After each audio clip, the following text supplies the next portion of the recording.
힘 딱 주고, 힘 줘! 이렇게!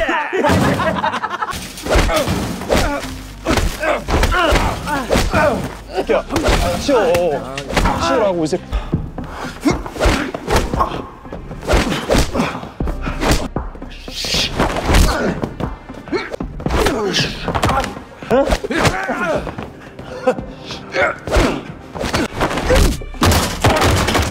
Di awal episode ini, kita diperlihatkan masa lalu Yeonki saat dia masih berada di sekolah lamanya.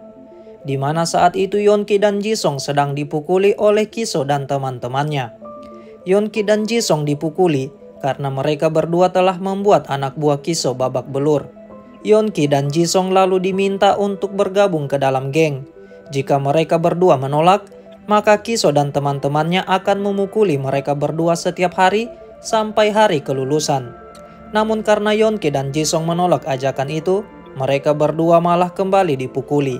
Tidak lama kemudian, Kiso lalu mencoba jurus barunya dan mempraktekannya kepada Jisung. 힘 딱 주고, 힘 줘! 이렇게! Namhyup lalu memberikan tugas kepada Yeonki dan Jisung untuk mengambil uang dari para murid dan mengumpulkan 100.000 won per minggu kepada mereka. Namun karena Jisung kembali menolak, dia dan Yeonki lalu kembali dipukuli.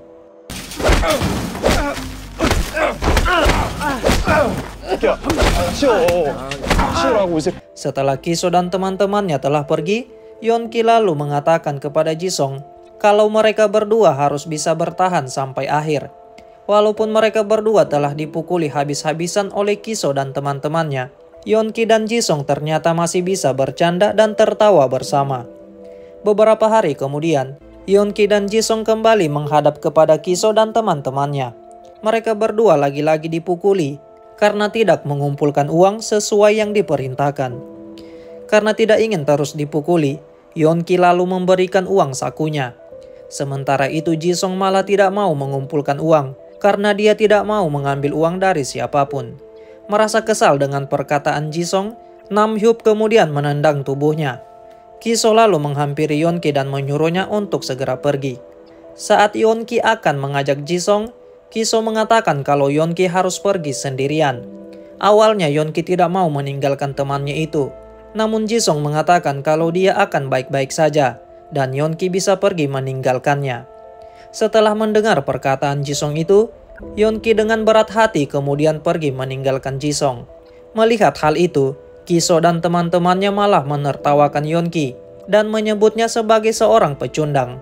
Beberapa saat kemudian setelah Yeonki meninggalkan atap gedung, dia tiba-tiba berhenti dan melihat ke arah Kiso dan teman-temannya. Setelah itu Yeonki akhirnya berubah pikiran dan dia berjalan kembali ke tempat Jisung. Namun sayangnya sebelum Yeonki memasuki gedung, dia malah melihat tubuh Jisung yang dijatuhkan oleh Kiso dan teman-temannya dari atap gedung. Hal itu tentu saja membuat Yeonki sangat terkejut, namun dia tidak bisa melakukan apa-apa. Kembali ke masa sekarang, di mana saat ini Yeonki sedang bertarung dengan Kiso untuk membalaskan cedera yang dialami Jisung.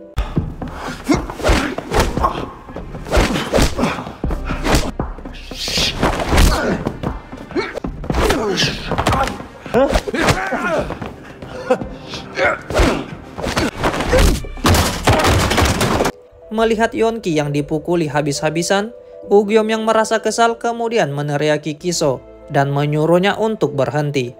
Mendengar teriakan itu, Kiso lalu berhenti memukuli Yeonki. Kiso mengatakan kalau dia datang ke SMA itu karena penasaran dengan Ugyom. Kiso lalu bertanya, apakah Yeonki meminta Ugyom untuk membalaskan dendamnya, sehingga Ugyom memukuli semua teman-teman Kiso. Oleh karena itu, Kiso datang untuk membalas perbuatan Ugyom dan menghancurkannya. Kiso juga menyalahkan Yeonki karena sudah melibatkan Ugyom dalam masalah mereka. Akan tetapi Ugyom mengatakan kalau dia tidak tertarik dengan urusan mereka. Ugyom hanya merasa kesal karena melihat wajah Kiso dan ingin memukulinya. Setelah mengatakan hal itu, Ugyom kemudian langsung menyerang Kiso.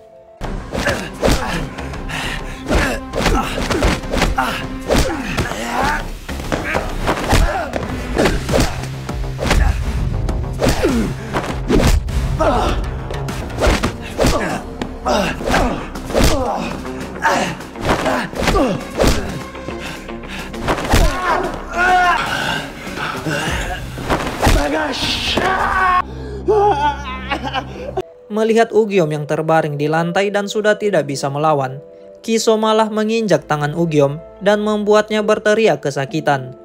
Kiso memberitahukan kalau Ugyom sebaiknya lebih pintar dalam memilih teman, sehingga dia tidak berakhir seperti itu. Kiso juga mengatakan, jika Yonki ingin membalas dendam, dia seharusnya membawa orang yang lebih tangguh. Saat Kiso akan mematahkan kaki Ugyom, Golje tiba-tiba datang dan menyuruh Kiso untuk berhenti. Melihat kehadiran Golje, Kiso lalu menyapanya, dan ternyata mereka berdua sudah saling mengenal. Golje lalu kembali meminta Kiso untuk berhenti, dan menyuruhnya untuk segera pergi dari sekolah itu. Jika Kiso tidak mau melakukannya, maka Golje terpaksa harus melakukan kekerasan. Mendengar perkataan Golje itu, Kiso ternyata tidak berani melawan, dan dia memilih untuk segera pergi dari tempat itu. Setelah itu Golje lalu mengatakan kalau dia telah membayar utangnya dan meminta Yonki untuk berhenti mengganggunya. Selanjutnya Shin kemudian memperlihatkan masa lalu Sokyum sebelum dia melakukan bunuh diri, di mana saat itu Sokyum sedang dimarahi ayahnya karena terus membuat kesalahan dalam mengerjakan soal. Soktae bahkan menampar wajah Sokyum dengan alasan agar Sokyum bisa lebih fokus dalam belajar. Soktae mengatakan bahwa apa yang dilakukan Sokyum saat ini akan menentukan masa depannya. Soktae juga tidak ingin Sokyum menghabiskan hidup dengan diremehkan oleh orang lain seperti dirinya. Karena merasa stres selalu mendapatkan tekanan dari ayahnya, Sokyum malah melampiaskan rasa frustasinya itu dengan mencekik leher Ugyom. Ugyom yang kesusahan bernapas lalu melepaskan headphone di kepala Sokyum.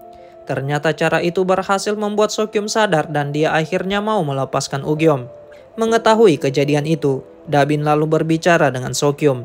Dabin mencoba meyakinkan Sokyum kalau Ugyom pasti bisa mengerti dengan apa yang dialami Sokyum saat ini. Sokyum juga tidak perlu khawatir, karena sebenarnya dia tidak berniat untuk menyakiti adiknya. Setelah mengatakan itu, Dabin lalu memeluk Sokyum dan berusaha menenangkannya. Beberapa hari kemudian, Sokyum kembali menyerang Ugyom dengan melempari kepalanya menggunakan Walkman.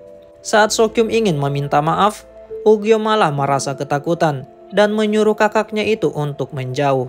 Tidak lama kemudian, Soktae lalu datang dan menyuruh Sokyum kembali ke kamarnya. Soktae memberitahukan kepada Ugyom kalau saat ini Sokyum sedang sensitif dan Ugyom harus memaklumi perbuatan kakaknya itu. Selanjutnya, Soktae dan istrinya lalu merayakan keberhasilan kedua putranya itu, di mana Sokyum berhasil masuk ke fakultas kedokteran dan Ugyom berhasil masuk ke SMA Seomun. Ugyom lalu mengucapkan selamat kepada Sokyum dan dia sangat bangga kepada kakaknya itu. Namun Sokyum tidak mengatakan apapun dan dia hanya memberikan senyuman yang aneh. Seiring berjalannya waktu, Sokyum yang sudah merasa lelah lalu meminta izin kepada ibunya untuk berhenti kuliah. Perkataan Sokyum itu lalu disampaikan Dabin kepada suaminya. Mengetahui hal itu, Soktae lalu memarahi Sokyum dan bahkan membanting Walkman-nya. 지금 제정신이야! 이제 시작인데 왜? Beberapa hari kemudian, Sokyum datang ke kamar Ugyom untuk memberikan Walkman-nya. Akan tetapi Walkman itu telah rusak karena dibanting oleh ayah mereka. Walaupun tidak lagi mengeluarkan suara, Walkman itu tetap bisa memberikan ketenangan untuk Sokyum. Sokyum mengatakan bahwa saat dia memasang headphone itu di kepalanya, dia bisa masuk ke dunia lain, di mana ayah mereka tidak ada di tempat itu. Sokyum lalu meminta maaf kepada Ugyom atas semua yang telah terjadi akhir-akhir ini. Setelah memberitahukan semua itu, Sokyum lalu meletakkan Walkman-nya di atas lemari, dan dia kemudian segera keluar dari kamar Ugyom. Saat kembali ke kamarnya, Sokyum terlihat sedang duduk di jendela. Dan tidak lama kemudian, Sokyum akhirnya melakukan bunuh diri dengan melompat dari jendela itu.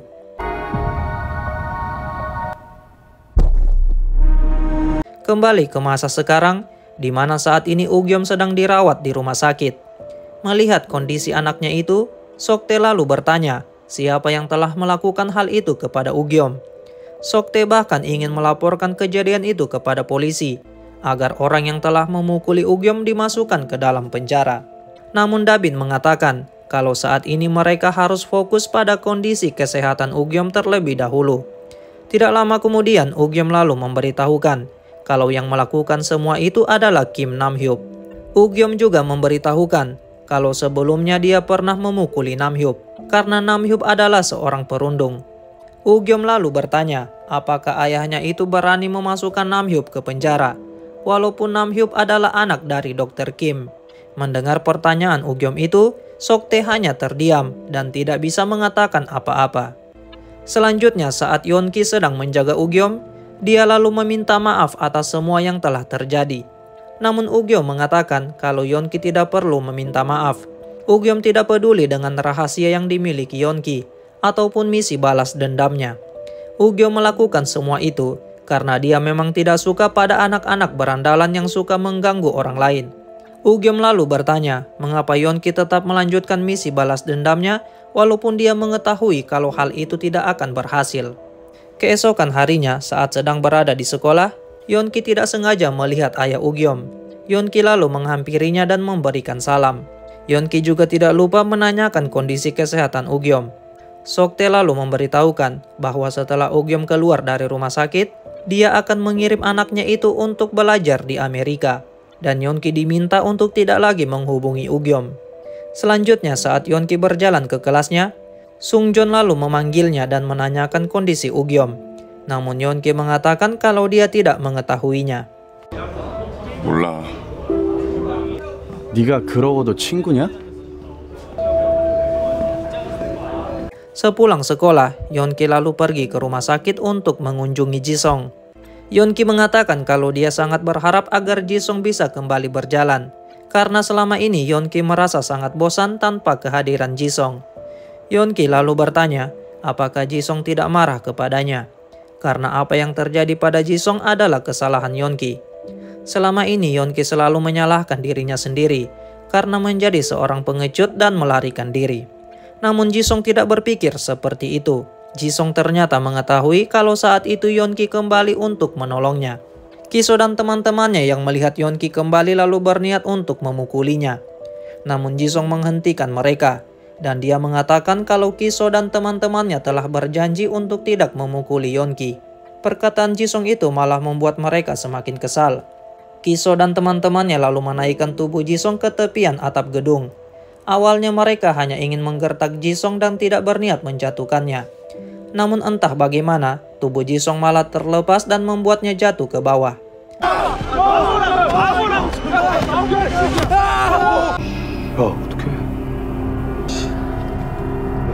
Jisung juga mengetahui kalau Yeon-ki bahkan pergi ke kantor polisi untuk memberikan kesaksian. Oleh karena itu, ayah Jisung akan melanjutkan kasus itu dan mengajukan tuntutan secara resmi. Meskipun ayah Nam-hyuk memiliki pengaruh, dengan kesaksian Yeon-ki mereka seharusnya memiliki lebih banyak peluang. Jisung juga berterima kasih kepada Yeon-ki karena sudah melakukan yang terbaik untuknya selama ini. Berpindah ke tempat Ugyom, saat ini dia sedang melihat penampakan Sokyum di sampingnya. Saat Sokyum keluar dari ruangan itu, Ugyom lalu bangun dari tempat tidurnya dan pergi mengikuti kakaknya. Tidak lama kemudian, Dabin lalu terbangun dari tidurnya. Dan dia sangat panik saat melihat ranjang Ugyom yang kosong. Karena merasa khawatir, Dabin lalu segera keluar untuk mencari anaknya. Saat Dabin naik ke atap, dia dibuat sangat terkejut. Karena saat ini Ugyom sedang duduk di tepian atap bangunan. Ugyom mengatakan kepada ibunya, kalau sekarang dia bisa mengerti apa yang dirasakan oleh kakaknya. Saat ini Ugyom sudah merasa sangat lelah dan tidak bisa lagi melanjutkan semuanya. Perkataan Ugyom itu membuat Dabin kesulitan bernapas dan dia kemudian duduk di lantai. Melihat hal itu, Ugyom akhirnya turun dan menghampiri ibunya. Sambil menangis, Dabin lalu segera memeluk anaknya itu dan mengatakan kalau mulai saat ini dia akan berusaha sebaik mungkin untuk melindungi Ugyom. Saat Dabin membawa Ugyom kembali ke ruangannya, Sok-tae ternyata sudah ada di tempat itu dan ingin berbicara dengan Ugyom. Sok-tae memberitahukan kalau dia telah berbicara dengan kakek Ugyom. Setelah Ugyom keluar dari rumah sakit, dia akan dikirim ke Amerika untuk belajar di SMA Boston. Mendengar hal itu, Dabin lalu mengajak suaminya untuk berbicara di luar. Dabin memberitahukan kalau mereka hampir saja kehilangan Ugyom. Beberapa saat yang lalu, Ugyom hampir melompat dari atas gedung. Dabin juga mengatakan kalau semua yang dilakukan Sokte selama ini bukan untuk kepentingan anak-anak mereka. Dan mulai sekarang Dabin akan melindungi Ugyom. Keesokan harinya kita diperlihatkan Golje yang dikepung oleh para anak buah Kiso. Golje yang tidak punya pilihan lain akhirnya memutuskan untuk melawan mereka.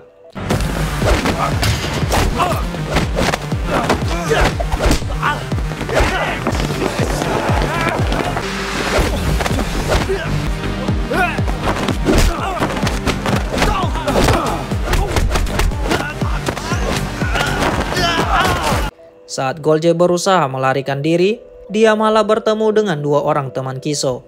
Saat melihat kehadiran Golje, kedua pria itu malah tertawa dan kemudian melancarkan serangan.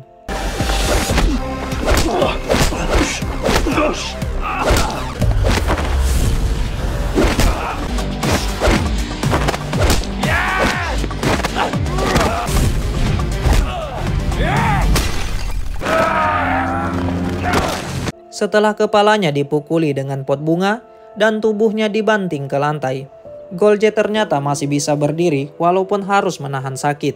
Melihat kondisi Golje itu, anak buah Kiso lalu kembali menyerangnya. Namun satu persatu dari mereka malah berhasil ditumbangkan oleh Golje.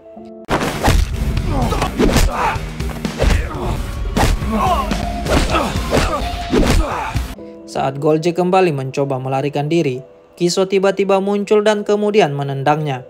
Kiso lalu mengajak Golje untuk bertarung 1 lawan 1 dengannya.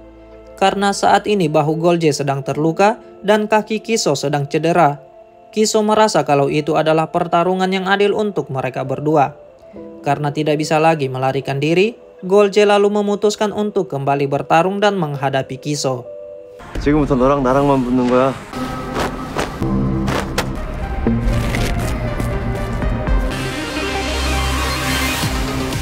Saat pertarungan Golje dan Kiso dimulai, Golje hanya bisa menggunakan satu tangannya. Hal itu tentu membuatnya kesulitan dan Kiso berhasil menghajarnya. Namun dengan kemampuan bertarung yang dimiliki Golje, dia ternyata mampu bertahan dan membalikan keadaan.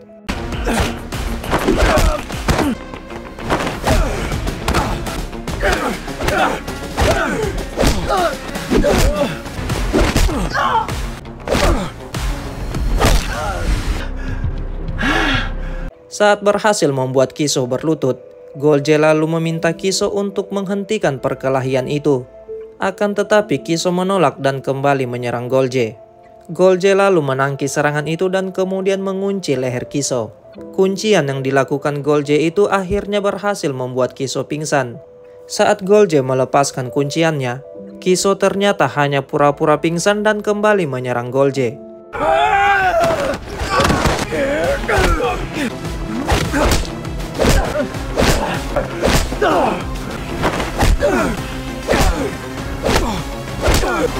이제 끝내자. Melihat Golje yang sudah tidak berdaya, Kiso malah memerintahkan teman-temannya untuk kembali memukuli Golje. Selanjutnya Shin kemudian berpindah ke tempat Ugyom.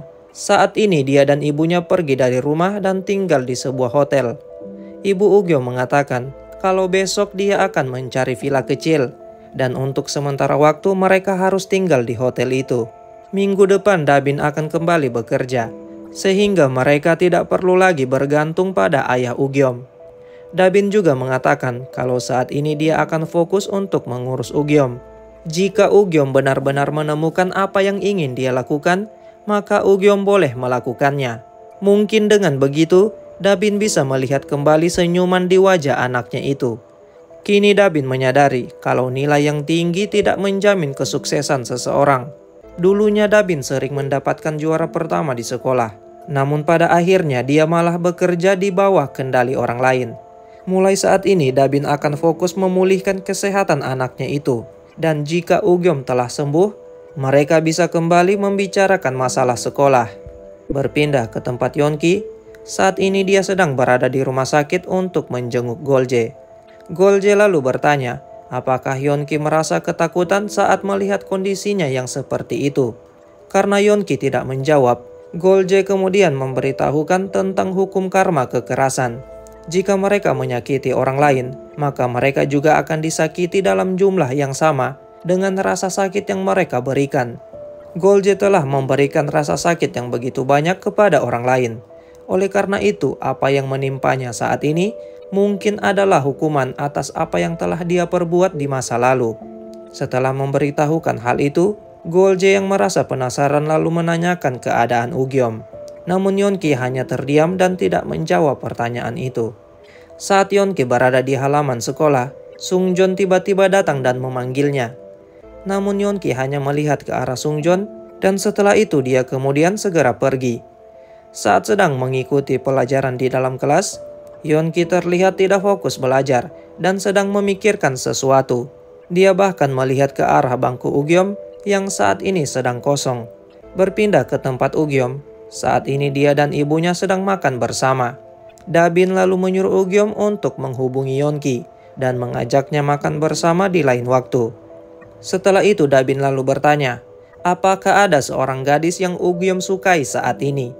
Namun Ugyom mengatakan kalau dia tidak memiliki pacar, karena tidak ada yang sesuai dengan tipenya.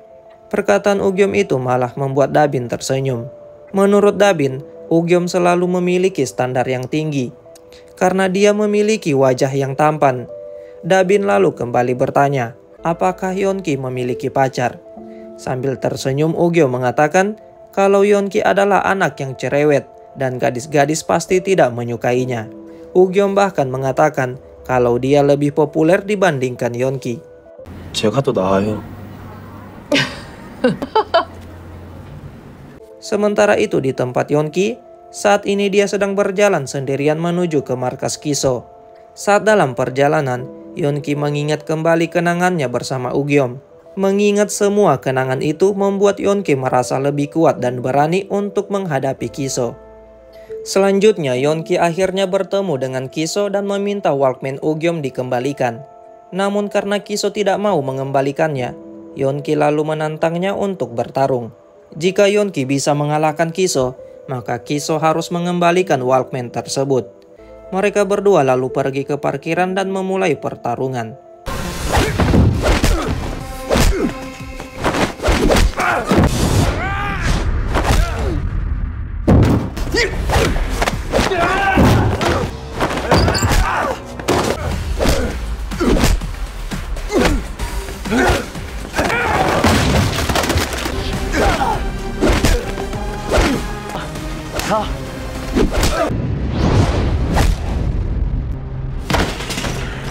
Selanjutnya, Shin kemudian berpindah ke tempat Ugyom dan ibunya yang baru tiba di hotel. Namun mereka berdua dibuat sangat terkejut karena ternyata ayah dan kakek Ugyom sudah berada di dalam hotel itu. Ugyom lalu disuruh mengemasi barangnya dan dia akan dibawa ke rumah kakeknya. Parahnya lagi, kakek Ugyom malah membawa dokter dan polisi dan dia mengatakan kalau Dabin sedang mengalami gangguan mental. Ugyom lalu mencoba membela ibunya dengan mengatakan kalau kondisi ibunya baik-baik saja. Menghadapi situasi seperti itu membuat Dabin kembali mengalami sesak napas. Ugyom lalu menghampiri ibunya dan berusaha menenangkannya. Namun kakek Ugyom malah memerintahkan dokter dan polisi itu untuk segera membawa Dabin dan mengobati masalah mentalnya. Sebelum pergi dari tempat itu, Dabin terlebih dahulu menghubungi pengacaranya untuk meminta bantuan. Setelah selesai menelpon, Dabin kemudian memberitahukan kepada Ugyom kalau dia akan baik-baik saja. Setelah masalahnya selesai, Dabin pasti akan kembali untuk menjemput Ugyom. Setelah Dabin pergi, Soktae lalu menghampiri Ugyom dan mengatakan kalau ibunya akan segera kembali setelah mendapatkan pengobatan. Namun Ugyom yang merasa kesal malah mengatakan kalau yang seharusnya mendapatkan pengobatan mental adalah ayahnya. Kembali ke tempat Yeonki, saat ini dia sudah tidak bisa melawan dan wajahnya pun sudah babak belur. Karena sudah cukup bersenang-senang melawan Yeonki, Kiso akhirnya menyerahkan Walkman itu dan dia kemudian segera pergi. Berpindah ke tempat Ugyom, saat ini dia sedang berada di dalam mobil menuju ke rumah kakeknya.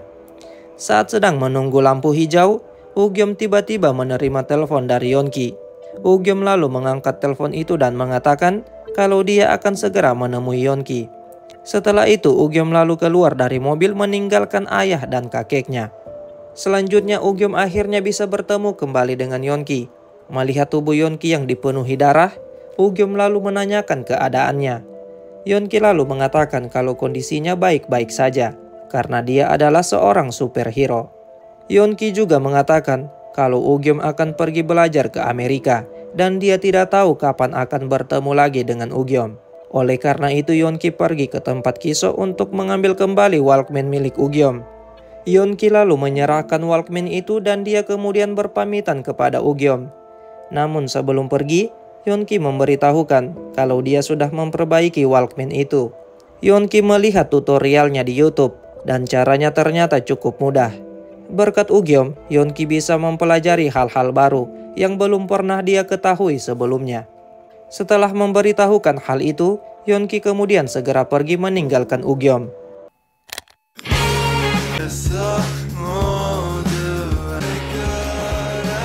Keesokan paginya, Soktae pergi ke SMA Yonsong untuk bertemu dengan Yeonki. Melihat wajah Yeonki yang dipenuhi dengan memar, Soktae malah dibuat bertanya-tanya apa yang sebenarnya dilakukan Yeonki setiap hari. Mengetahui kalau semalam Yeonki menghubungi Ugyom, Soktae lalu bertanya di mana keberadaan Ugyom saat ini. 여기 지금 어디 있어? 네? Sementara itu di tempat Ugyom, saat ini dia sedang berdiri di depan gerbang sekolah dan menunggu kedatangan Kiso. Tidak lama kemudian, Kiso akhirnya datang dan menyapa Ugyom. Ugyom lalu meletakkan Walkman dan mantelnya di atas batu, dan setelah itu dia kemudian menyerang Kiso.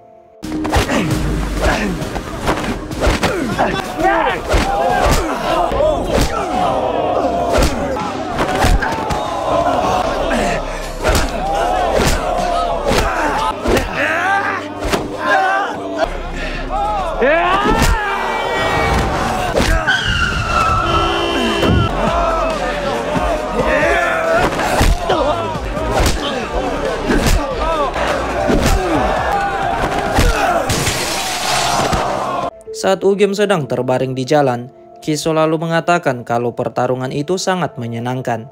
Kiso juga memberitahukan kalau pertarungan itu terjadi karena mereka berdua sama-sama memiliki masalah di kepala mereka. Perkataan Kiso itu membuat Ugyom mengingat kembali perbuatan ayahnya. Sambil tertawa, Ugyom lalu kembali berdiri dan dia mengatakan kalau dirinya berbeda dengan Kiso. Selanjutnya, dengan sisa tenaga yang mereka miliki, Ugyom dan Kiso lalu kembali melanjutkan pertarungan.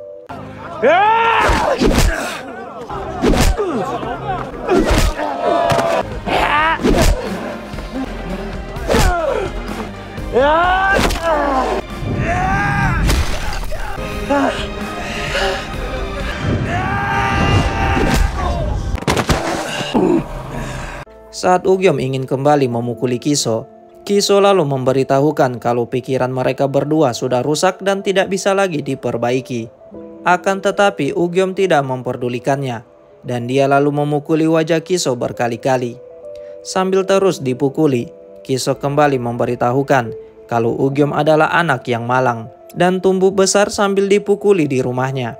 Perkataan Kiso itu malah membuat Ugyom semakin kesal, dan dia kembali memukuli wajah Kiso sambil melampiaskan rasa frustasinya kepada kakaknya, kepada ayahnya, dan kepada dirinya sendiri.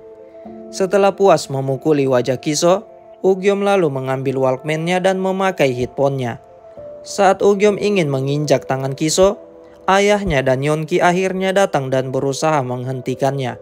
Melihat kehadiran ayahnya dan Yeonki, Ugyom lalu berkata di dalam hatinya kalau dia telah mengingat mimpinya dan menyukai langit yang biru.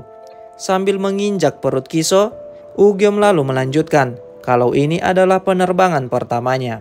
Sementara itu, Soktae tampak sangat terkejut setelah melihat sisi lain dari anaknya.